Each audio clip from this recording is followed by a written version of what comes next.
Good morning! Get ready with me. Mag-aayos tayo na maglalast up to 10 hours. So, ayan, naglalagay na ako ng moisturizing cream gamit ang Nivea Body and Face Cream.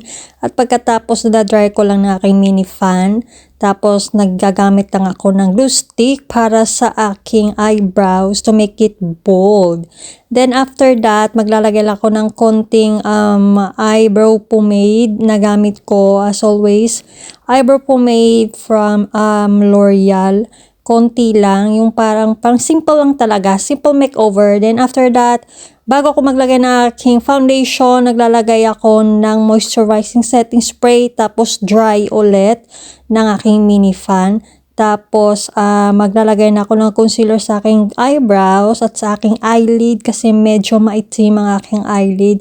So, para naman medyo puti-puti siya ng konti. Tapos, isaset ko siya ng powder para pag application ng ating eyeshadow ay smooth lang at madali lang. Then, i-apply ko na rin yung natirang concealer sa aking under eye at sa aking eye bags para matakpan ng konti. Tapos, i-blend ko lang siya gamit ang aking daliri. So, ayan, after blending, mag-apply na ako ng aking liquid foundation from Siyaka, ang Jeju No Makeup Effect. So, yan, aking favorite na liquid foundation for simple makeover lang. So, maglalagay ako ng konting concealer dyan sa aking nag-iisang napakatagal ko ng peklat. At, syempre, wet your sponge using setting spray para mas mag-long last pa ang inyong makeup. Tapos, blend lang, tap-tap lang.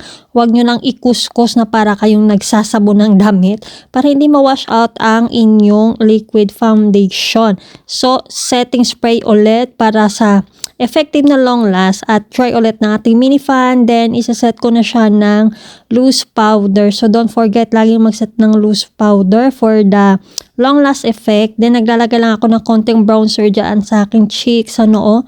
Then, now, maglalagay na ako ng eyeshadow gamit ang two color eyeshadow na green, olive green at saka konting shimmer.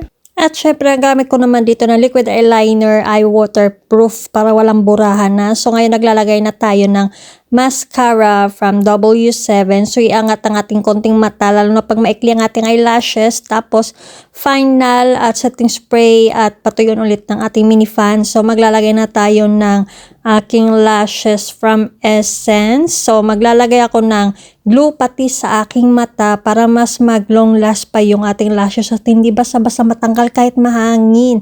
So, yan na guys. I hope you like this video. Bye!